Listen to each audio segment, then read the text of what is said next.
दोस्तों, आपका स्वागत है लेक्चर नंबर 10 में, जिसके अंतर्गत हम चर्चा करेंगे सोशल रिफॉर्म मूवमेंट की। सोशल रिफॉर्म मूवमेंट भारत के 18वीं सदी में प्रारंभ हुआ एक आंदोलन था, जिसमें भारत के सामाजिक और सांस्कृतिक परिदृश्य को बदलने का प्रयास किया गया था या उसमें परिवर्तन लाने का, जिससे कि समाज गतिशील हो सके, डायनेमिक हो सके और जो कुरीतियां हैं, जो सोशल इविल्स हैं, उनको दूर किया जा सके। तो इस लेक्चर में हम चर्चा करेंगे सोशल रिफॉर्म मूवमेंट और उसका नेतृत्व करने वाले प्रमुख समाज सुधारकों के बारे में। आइए लेक्चर प्रारंभ करते हैं।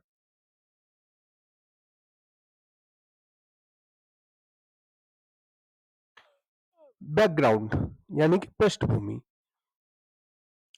18वीं सदी का भारत संक्रमण काल में था एवं मध्यकालीन सामाजिक व्यवस्थाओं के कुछ कमियों को ढूंढने में लगा हुआ था।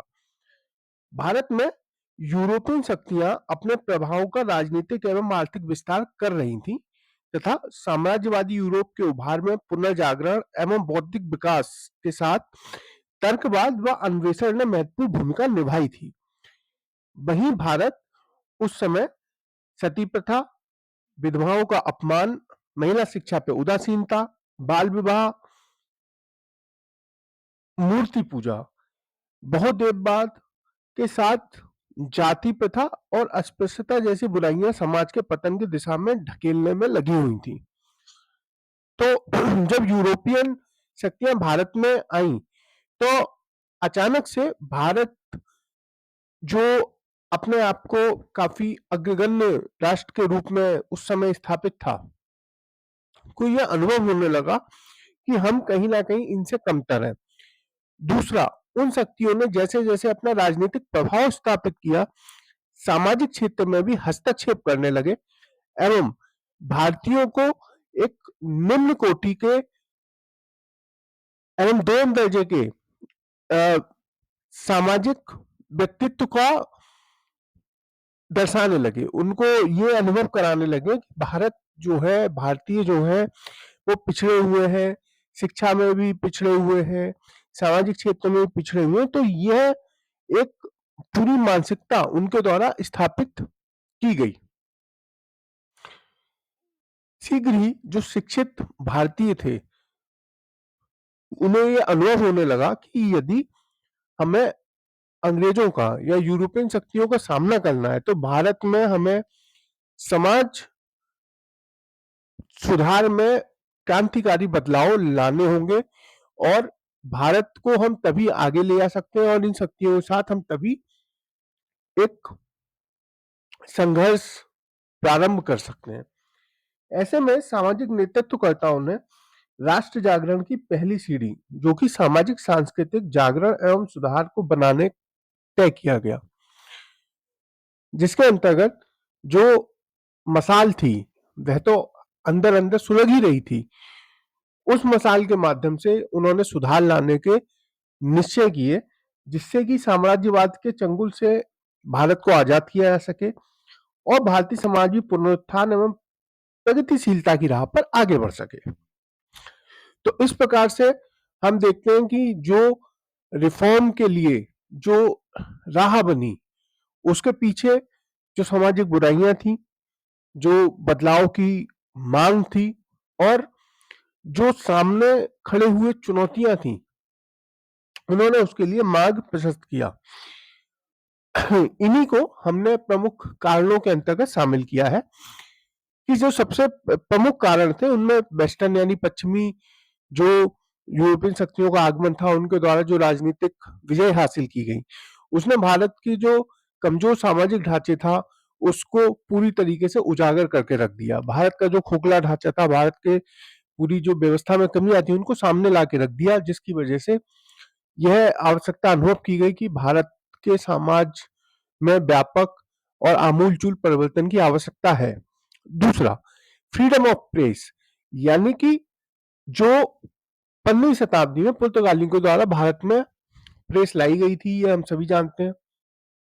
उस प्रेस के माध्यम से बड़ी संख्या में न केवल शास्त्रीय जो क्लासिकल हमारे ग्रंथ थे, उनको छापा गया, उनका व्यापक प्रचार प्रसार हुआ, धार्मिक ग्रंथों का व्यापक प्रचार प्रसार हुआ। उसके साथ ही विभिन्न पत्र पत्रिकाओं के माध्यम से भी भारत में जागृति एवं जागरूकता लाने का कार्य किया गया, जिससे कि एक बड़ी संख्या में लोगों तक नए विचारों का पहुंचे, नए विचारों का प्रस्फुटन हुआ, नए जो पुराने और पिछड़े हुए जो विचार थे उनका थोथापन, उनका खोखलापन उजागर हुआ। तो इससे भी एक आवश्यकता महसूस की गई समाज में बदलाव की।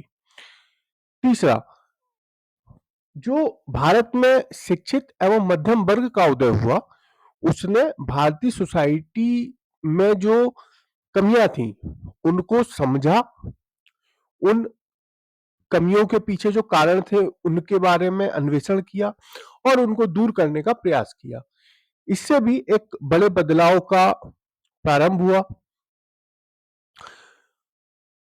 चौथा, आधुनिक विज्ञान एवं तर्कवाद जैसे एवं मानवतावाद जैसे जो विषय थे, जिन्होंने भारत में, यद्यपि वो काफी प्राचीन स्तर से ही ये सारी चीजें उपलब्ध थी, लेकिन समय के थपेड़ों एवं जो मध्यकालीन व्यवस्था में होने वाले आक्रमण रहे, उनमें जिज्ञासुता, अन्वेषणा, तर्कवाद एवं मानवतावाद, विज्ञानवाद जैसे जो सिद्धांत थे कहीं ना कहीं पिछड़ गए थे। उनको पुनः एक नई दृष्टि के साथ भारत में लागू करने का प्रयास किया गया।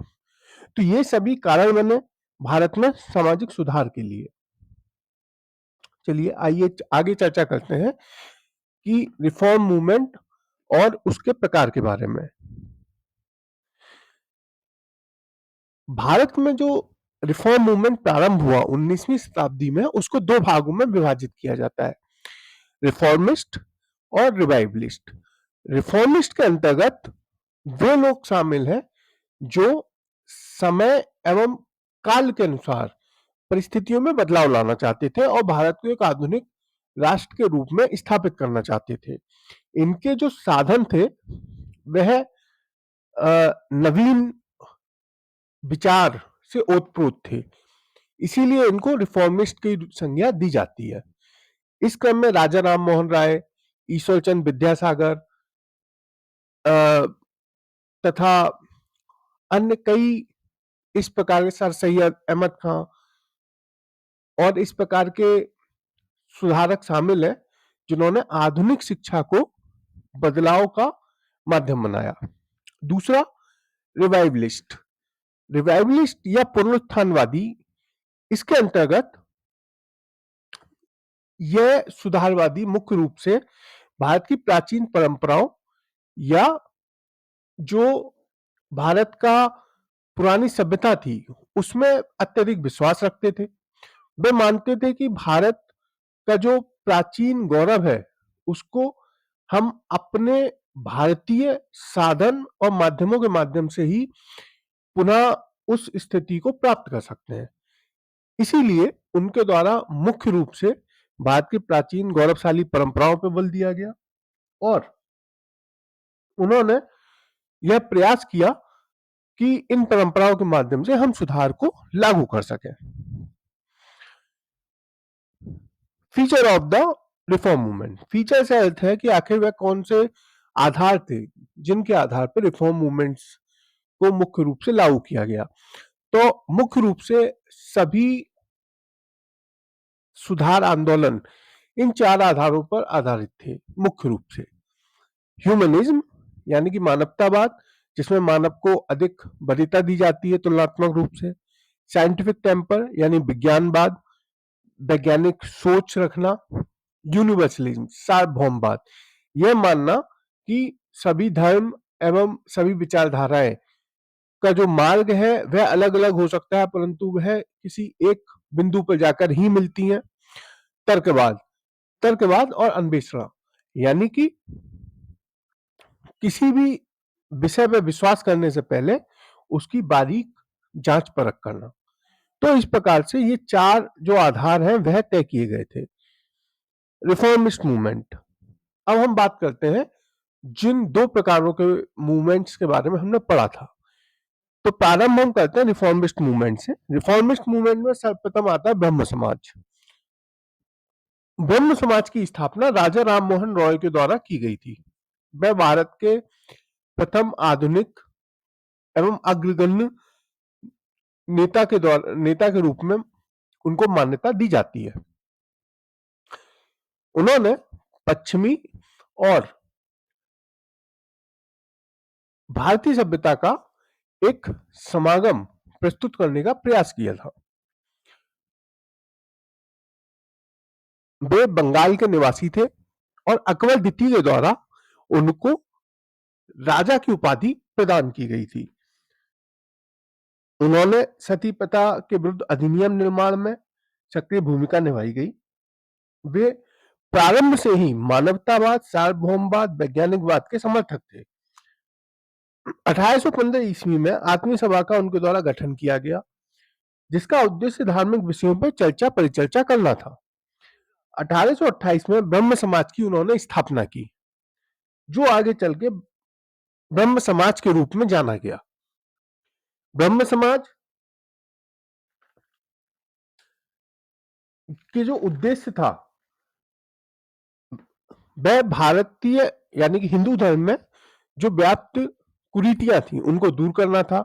इसके लिए उन्होंने एकेश्वरवाद पर बल दिया और तर्कवाद को अपनाया। साथ ही वेद एवं उपनिषदों की शिक्षा पर जोर दिया कि इनके माध्यम से हम सुधार का कार्य करें। उदाहरण स्वरूप, अगर राजा राम मोहन राय जब सती प्रथा को रोकने की प्रयास कर रहे थे, जब भी सती प्रथा को विरुद्ध उन्होंने तर्क किया, तो उसके लिए उन्होंने वेद और उपनिषदों के उदाहरण दिए कि हमारे जो मान्यता प्राप्त ग्रंथ हैं उनमें कहीं भी इस प्रकार का उदाहरण हमें नहीं मिलता जहां पे महिलाओं को सती किया जाता है। इसी तरीके से उन्होंने मानव की गरिमा पर बल दिया, मूर्ति पूजा का खंडन करने का प्रयास किया और सती प्रथा के उन्मूलन के लिए व्यापक रूप से कार्य किया। यह उन्हीं के प्रयासों का प्रतिफल था कि 1829 ईस्वी में सती प्रथा रोकने के लिए विलियम बेंटिंग के द्वारा सती प्रथा अधिनियम लाया गया था। वह भारतीय पत्रकारिता में अग्रदूत माने जाते हैं। उनके द्वारा संवाद कौमुदी, जो कि एक बंगाली पत्रिका थी, उसका प्रकाशन किया जाता था। साथ ही मिरातुल अखबार, जो कि फारसी में प्रकाशित होता था, उनके द्वारा उसको भी प्रकाशित किया जाता था। उनकी मृत्यु के साथ ही जो ब्रह्म समाज था, वह आगे देवेंद्रनाथ टैगोर के द्वारा लीड किए जाने लगा। 1866 में हम देखते हैं कि जो समाज है वह आदि ब्रह्म समाज, जो कि देवेंद्रनाथ के अंतर्गत था, और भारतीय ब्रह्म समाज, जो कि केशव चंद्र सेन के द्वारा लीड किया जा रहा था, दो भागों में विभाजित हो जाता है। आइए अब चर्चा करते हैं केशव चंद्र सेन के बारे में। केशव चंद्र सेन एक उदारवादी और वाकपटु व्यक्ति थे। उनके प्रयत्नों से ब्रह्म समाज की शाखाएं बंगाल से बाहर भी फैली। संयुक्त प्रांत, बंबई, पंजाब एवं पंजाब में ये शाखाएं खुली एवं ब्रह्म समाज का बड़े व्यापक पैमाने पर प्रचार प्रसार हुआ। इन्होंने जाति प्रथा विरोध, महिला अधिकार समर्थन, विधवा पुनर्विवाह आदि मुद्दों को उठाया, लेकिन 1878 ईस्वी में केशव चंद्र सेन ने अपने 13 वर्षीय पुत्री का विवाह कूच बिहार के राजा के साथ कर दिया, जिसकी वजह से इनकी ख्याति एवं प्रतिष्ठा दोनों को भी बहुत नुकसान हुआ। और बाद में हम देखते हैं केशव चंद्र सेन सामाजिक रूप से अपना महत्व खोते चले गए। यंग बंगाल मूवमेंट, यह मूवमेंट के जो प्रवर्तक थे वो हेनरी विवियन डिरोजियो थे। ये एक आंग्ल भारतीय थे, हिंदू कॉलेज में शिक्षक थे 1826 से 1831 ईस्वी के मध्य। इनके द्वारा मुख्य रूप से महिला अधिकारों और शिक्षा पर बल दिया गया, साथ ही छुआछूत जैसे मुद्दे उठाए गए। लेकिन इस आंदोलन के साथ कुछ कमियां भी विद्यमान थी। जैसे इस आंदोलन इनके अनुयायी अल्कोहल का सेवन करते थे, मां काली का कई बार अपमान किया गया, उनको मैडम काली या इस प्रकार के अपमानजनक नामों के साथ संबोधित करते थे, जिसके कारण सामान्य जनता इनके आंदोलन के साथ कभी भी कनेक्ट नहीं कर पाई। यद्यपि यह मूवमेंट एक काफी आगे का आंदोलन था, समय के साथ आगे सोचता था, लेकिन क्योंकि कोई सामाजिक प्रभाव इसका बहुत व्यापक नहीं हो पाया, इसीलिए ये समय के प्रभाव के साथ गर्त में समा गया। अगला जो प्रमुख सुधारक है ईश्वरचंद विद्यासागर। भारतीय सुधारकों में ईश्वरचंद विद्यासागर नक्षत्र के समान विद्यमान है, जिनके विचारों में पाश्चात्य विज्ञानवाद एवं भारतीय अध्यात्म की सुंदर झलक मिलती है। इन्होंने अपना संपूर्ण जीवन महिला शिक्षा एवं विधवा पुनरुत्थान हेतु समर्पित कर दिया था। 1851 ईस्वी में वे संस्कृत कॉलेज के प्रधानाचार्य बने, जहां उन्होंने एक बहुत प्रमुख सुधार करते हुए गैर ब्राह्मण विद्यार्थियों को भी कॉलेज में पढ़ने का मार्ग खोल दिया। इसके साथ ही उन्होंने बंगाली व्याकरण शास्त्र में योगदान किया व बंगाली भाषा के विकास में महत्वपूर्ण रूप से भूमिका निभाई। यह उनके ही प्रयासों का प्रतिफल था, जिसके फलस्वरूप 1856 ईस्वी में विधवा पुनर्विवाह कानून पारित हुआ एवं सभी विधवा विवाहों को वैध बना दिया गया। 1840-50 के दशक में स्त्री शिक्षा के क्षेत्र में चलाए गए सशक्त आंदोलन के फलस्वरूप बैथुन स्कूल की स्थापना जॉन इलियट बैथुन के द्वारा की गई थी। तो इस प्रकार हम देखते हैं कि जो विद्यासागर जी हैं, उनके द्वारा महिला शिक्षा के क्षेत्र में व्यापक रूप से कार्य किया गया, जिससे महिलाओं का उद्धार एवं उत्थान सुनिश्चित किया जा सके। प्रार्थना समाज।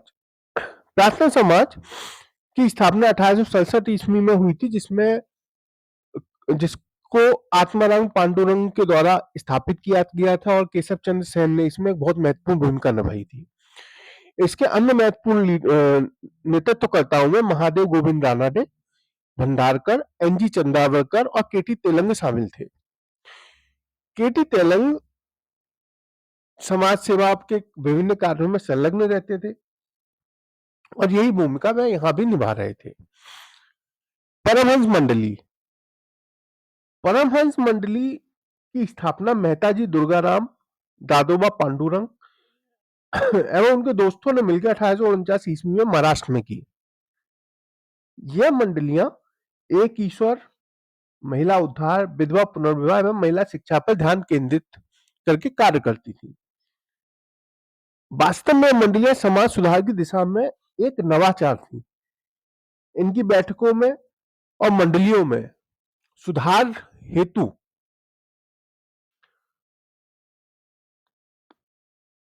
जाति प्रथा के अंतर्गत अस्पृश्यता को लक्ष्य बनाया गया। इसके लिए ये सभी लोग खाना पकाते थे और उस खाने को निम्न वर्ग के जो लोग होते थे उनके साथ बैठ के साझा किया करते थे। अधिकांशतः ये बैठकें गोपनीय रूप से ही आयोजित की जाती थी, क्योंकि समाज में निम्न वर्ग के साथ खाना एक प्रकार से टैबू बना हुआ था। तो हम देखते हैं ये परमहंस मंडलियों के माध्यम से एक नवाचारी प्रयास समाज में किया जा रहा था। सत्यशोधक समाज। सत्यशोधक समाज ज्योतिबा फूले के द्वारा 1873 में समाज को शिक्षित बनाने के लिए और महिला सुधार एवं महिला शिक्षा को लागू करने के लिए किया गया था। ज्योतिबा फूले समाज में व्याप्त जाति प्रथाओं की जाति प्रथा से बहुत ही निराश थे। वे समाज में एक वास्तविक बदलाव लाना चाहते थे। इसीलिए उन्होंने जो समाज मतलब जो संगठन स्थापित किया, वह उसके द्वार सभी के लिए खुले रखे। उनके द्वारा गुलामगिरी नामक एक पुस्तक लिखी गई थी, जिसमें उसने उस काल के भारतीय समाज के ढांचे में व्यापक चर्चा की थी। उनका समर्थन सावित्रीबाई फूले, जो कि स्वयं एक समाज सुधारक थी, के द्वारा किया गया और उन्होंने महिला शिक्षा और सुधार पर व्यापक रूप से कार्य किए।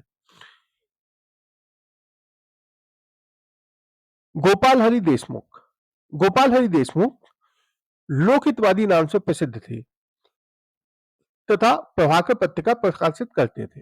इन्होंने तार्किक सिद्धांतों तथा आधुनिक मानवतावादी धर्मनिरपेक्ष मूल्यों के आधार पर समाज के पुनर्गठन की मांग की थी। अलीगढ़ मूवमेंट सर सैयद अहमद खान के द्वारा प्रारंभ किया गया। इनके द्वारा पर्दा प्रथा, महिला शिक्षा तथा बहु विवाह के प्रचलन का मुसलमानों में कठोर आलोचना की गई। सर सैयद अहमद खान, जो कि पाश्चात्य शिक्षा के समर्थक थे तथा मुसलमानों को आधुनिक एवं प्रगतिशील समूह में परिवर्तित करना चाहते थे, उन्होंने विचारों की स्वतंत्रता एवं सहिष्णुता का समर्थन किया व इस्लाम की धर्मांधता एवं कठपुतलापन की आलोचना भी की। अंग्रेजों के प्रति स्वामी भक्ति के कारण उन्हें नाइटहुड की उपाधि से भी सम्मानित किया गया था। यह उन्हीं के प्रयासों का फल था कि 1875 ईस्वी में मोहम्मदन एंग्लो ओरिएंटल कॉलेज की स्थापना की गई, जो कि आगे चल के अलीगढ़ मुस्लिम यूनिवर्सिटी के रूप में जाना गया। यानी कि जिस अलीगढ़ मुस्लिम यूनिवर्सिटी को आज हम जानते हैं, वह सर सैयद अहमद खान के प्रयासों के का ही एक परिणाम था। साथ ही तहजीब उल अखलाक पत्रिका का संपादन उनके द्वारा किया गया। एक नेतृत्वकर्ता के रूप में वे हिंदू मुस्लिम एकता के प्रारंभ में तो समर्थक थे, परंतु समय के साथ वह मुस्लिम सांप्रदायिकता के पक्षधर हो गए और ऐसे संगठनों का समर्थन करने लगे जो मुस्लिम सांप्रदायिकता को बढ़ावा देती थी या मुस्लिम तुष्टीकरण की मांग करती थी। अहमदिया मूवमेंट, जो कि 1889 ईस्वी में प्रारंभ हुआ, इस मूवमेंट का जो स्थान था वह पंजाब था और हजरत मिर्जा गुलाम अहमद के द्वारा इस मूवमेंट की नींव रखी गई थी। इनके द्वारा मुख्य रूप से सार्वभौमवाद और मानवतावाद के इस्लामिक चरित्र को उभारने पर जोर दिया गया। साथ ही उन्होंने हिंदू मुस्लिम एकता पर बल दिया। यह उन्हीं के प्रयासों का फल था कि उन्होंने दया, करुणा एवं लोगों को माफ किए जाने की जो इस्लामिक परंपराएं हैं उन पे अधिक जोर दिया। आज भी अहमदिया मूवमेंट जो है वह इस्लाम की मूल सुन्नी धारा है, जो कट्टर इस्लाम है, उससे पृथक एक सहिष्णु धारा के रूप में पहचाना जाता है। यही कारण है कि हमारे जो पड़ोस है पाकिस्तान, अधिकांशतः उसमें अहमदिया लोग जो हैं या अहमदिया समुदाय जो है, उसके लोगों पे बड़ी मात्रा में अत्याचार किया जाता रहता है, क्योंकि जो अहमदिया लोग हैं या अहमदिया समुदाय जो है वह समाज के साथ एक सहचर्य का जीवन चर्या जो है वह स्थापित करना चाहता है, जो कि कट्टर मुसलमान है उनको पसंद नहीं आता। तो इस प्रकार से ये थे उस काल में संचालित होने वाले रिफॉर्मिस्ट मूवमेंट। आइए अब चर्चा करते हैं रिवाइवलिस्ट मूवमेंट की, यानी पुनरुत्थानवादी आंदोलनों की। इस क्रम में सबसे पहला नाम आता है आर्य समाज का। आर्य समाज की स्थापना स्वामी दयानंद सरस्वती के द्वारा की गई, जिनका बचपन का नाम मूल शंकर था। वे वेदों पर आधारित समाज की रचना करना चाहते थे। यही कारण है उन्होंने वेदों की ओर लौटो का नारा दिया। उनके द्वारा महिला शिक्षा एवं उनकी दशा में सुधार पर बल दिया। एवं समानता के साथ अस्पृश्यता उन्मूलन की वकालत की, क्योंकि वे जाति प्रथा को भारतीय समाज की एक प्रमुख बुराई के रूप में देखते थे। वह जाति प्रथा प्रथा के स्थान पे वर्ण व्यवस्था के पक्षधर थे। शुद्धि आंदोलन उनके द्वारा ही प्रारंभ किया गया।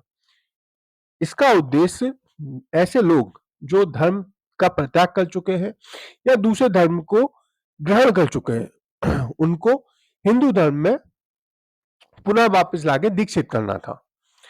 यह अपने आप में एक नवाचार था जो उससे पहले कभी भी हिंदू धर्म में नहीं किया गया था। इसके साथ ही वह पुराणों को झूठ का पुलिंदा बताते थे और वे मानते थे कि पुराणों में कपोलकल्पित कहानियां दी गई हैं। यही कारण है कि उनका अधिक बल वेदों की दिशा पे था। उन्होंने सत्यार्थ प्रकाश नाम से एक पुस्तक की रचना करी और उसके माध्यम से अपने विचारों को लोगों के बीच पहुंचाने का कार्य किया। आगे चल के उनके अनुयायियों के द्वारा उनके विचारों को विभिन्न माध्यमों से, जिसमें स्कूल, पत्रिकाएं आदि थी, के द्वारा प्रचार प्रसार करने का कार्य किया गया। रामकृष्ण परमहंस एवं स्वामी विवेकानंद। रामकृष्ण परमहंस जो कि काली के उपासक थे और एक साधारण से दिखने वाले संत पुरुष थे। इन्होंने अत्यंत ही छोटी आयु में आध्यात्मिक प्रवृत्ति विकसित कर ली थी। वे ईश्वर चिंतन, संन्यास एवं भक्ति पर विशेष बल देते थे। ईश्वर की प्राप्ति हेतु उन्होंने अन्य धर्मों के रहस्यवादियों के साथ सत्संग किया एवं धर्म की सार्वभौमिकता के सिद्धांत पर विश्वास व्यक्त किया। स्वामी विवेकानंद इनके ही शिष्य थे, जिनका जन्म 1862 ईस्वी में कलकत्ता में हुआ था। इनके बचपन का नाम नरेंद्र नाथ दत्त था। विवेकानंद ने समाज को आधुनिक एवं शिक्षित बनाने पर बल दिया। उनको शिकागो सम्मेलन में दिए भाषणों से अपार प्रसिद्धि मिली, जिसमें उनके द्वारा हिंदू धर्म के सिद्धांतों, वेदांग एवं उपनिषदों की शिक्षाओं तथा पाश्चात्य एवं भारतीय आध्यात्मिकता के समागम का पुरजोर समर्थन किया गया।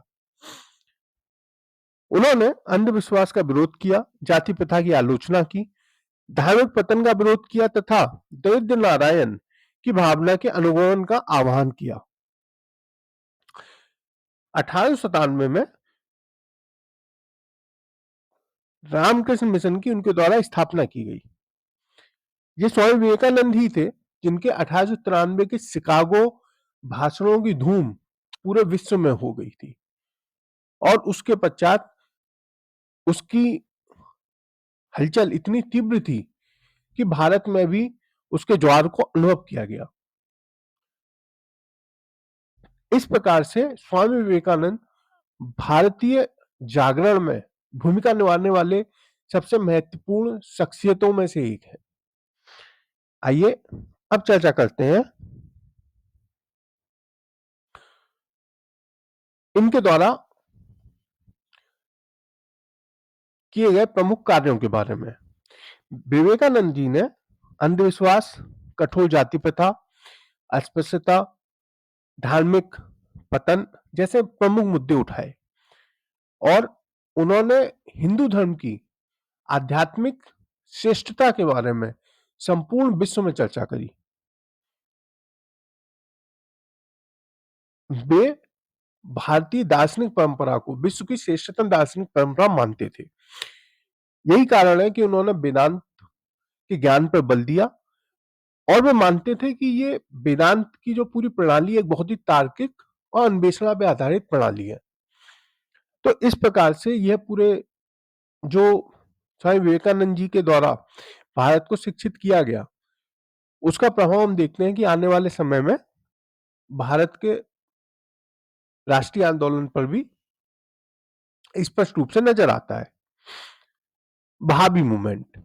वहाबी मूवमेंट सर सैयद अहमद बरेलवी के द्वारा रायबरेली में प्रारंभ किया गया था। इसका मुख्य उद्देश्य सुन्नी इस्लाम की स्थापना करना था। पटना इसका प्रमुख केंद्र था।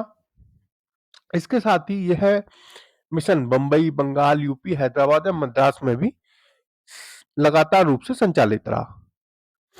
फराजी आंदोलन। फराजी आंदोलन 1838 से 48 के मध्य जारी हुआ, जिसमें शरीयतुल्लाह खां एवं दादू मियां इसके प्रमुख प्रवर्तक थे। इसका मुख्य उद्देश्य जमींदारों के विरुद्ध संघर्ष छेड़ा था। साथ ही यह आंदोलन मुख्य रूप से ढाका, फरीदपुर, बरिशाल आदि क्षेत्रों तक फैल गया।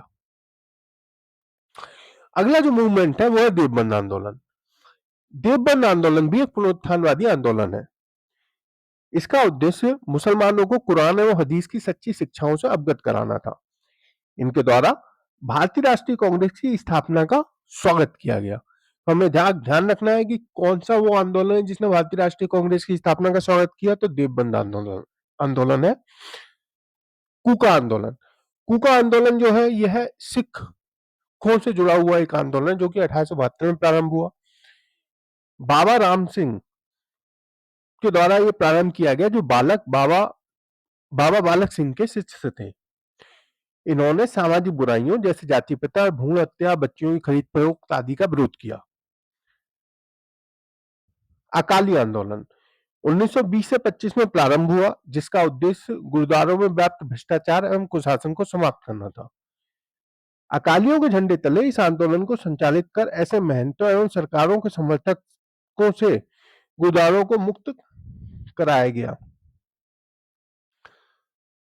रहनुमाई मर्दियान सभा। इसकी स्थापना दादा भाई नौरोजी फरदौनजी व एस बंगाली ने की। इसका उद्देश्य पारसी समाज में व्याप्त सामाजिक कुरीतियों को समाप्त करना था। साथ ही पारसी समाज को आधुनिक बना महिला शिक्षा, विवाह एवं अन्य समाज के पहलुओं पर शिक्षित करना था। इन्होंने उत्तराधिकार तथा विवाह के नियमों में एक रूपता हेतु भी पहल की। इस प्रकार से ये जो थे पारसी समाज से जुड़े सुधार आंदोलन थे। अब चर्चा करते हैं समाज सुधार आंदोलनों की सीमाओं के बारे में। सबसे पहला जो इनकी सीमा है वह है कि ये समाज में कोई बहुत व्यापक और बहुत तीव्र बदलाव को जन्म नहीं देते। देखिए, समाज सुधारक थे, उनके भी जो प्रयास थे वह समाज में धीमे बदलाव के थे, क्योंकि वे भी जानते थे कि समाज में एकदम और अचानक से बदलाव लाने का कार्य नहीं संभव है। इसीलिए वह समाज में क्रमिक एवं चरणबद्ध सुधार लाने का प्रयास निरंतर करते रहते थे। तो यहाँ पे हमें ध्यान रखना है कि तीव्र प्रयासों का कार्य इन सुधारकों द्वारा नहीं किया गया, वरन चरणबद्ध और क्रमिक सुधारों का प्रयास इन सुधारकों ने किया था। सीमित अपील। मुख्य रूप से क्योंकि आंदोलन शिक्षित समाज से जुड़े हुए थे, अतः उसका प्रभाव अर्बन मिडिल क्लास तक ही सीमित था। ग्रामीण क्षेत्र या निम्न समाज के निम्न वर्ग में इसका बहुत अधिक प्रभाव हमें देखने को नहीं मिलता है।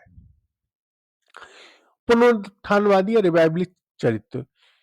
इससे अर्थ यह है कि यह समाज मुख्य रूप से कई बार धार्मिक विषयों पर अपील करते थे, जो कि रिवाइवलिस्ट आंदोलन थे, चाहे आर्य समाज हो या अन्य इस प्रकार के आंदोलन। उनके द्वारा किए गए बदलावों से समाज में के जो अन्य वर्ग थे उनमें यह संदेश जाता था कि यह जो है सांप्रदायिक गतिविधियां करने का प्रयास कर रहे हैं। जैसे शुद्धि, आर्य समाज के द्वारा शुद्धि कार्यक्रम जो प्रारंभ किया गया, उससे अन्य जो समुदाय थे उनमें काफी रोष पनपा। लेकिन दूसरा फिर कई बार प्राचीन जो समय था या प्राचीन भारतीय समाज था, उसका पुनरुत्थानवादी गौरव गाया जाता था, जिसका कई बार जो मुस्लिम समुदाय के लोग थे उसमें उनकी आलोचना भी की जाती थी।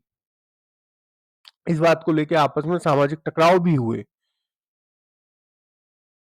लेकिन हमें यह समझना होगा कि इनमें से कोई भी आंदोलन सांप्रदायिकता को बढ़ावा देना या समाज में द्वेष फैलाना नहीं चाहता था।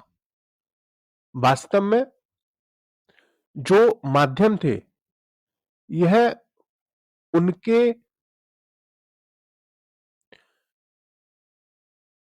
स्वरूप का प्रतिफल था कि समाज में इस प्रकार की गतिविधियां घटित होती थी। तो हमें यह ध्यान रखना है कि कोई भी आंदोलन किसी गलत भावना से प्रेरित नहीं था। आइए चर्चा करते हैं निष्कर्ष की। सामाजिक सुधार आंदोलन आधुनिक भारत के इतिहास में एक प्रमुख मील का पत्थर है, जिसने भारत के कोल को प्रभावित किया एवं राष्ट्रीय आंदोलन के लिए मजबूत नींव के निर्माण का कार्य किया। धन्यवाद। इस प्रकार से वीडियो समाप्त होता है। आपको वीडियो कैसा लगा इसके बारे में कमेंट सेक्शन में जरूर बताएं और बेल आइकन दबाना एवं चैनल को सब्सक्राइब करना ना भूलें। धन्यवाद।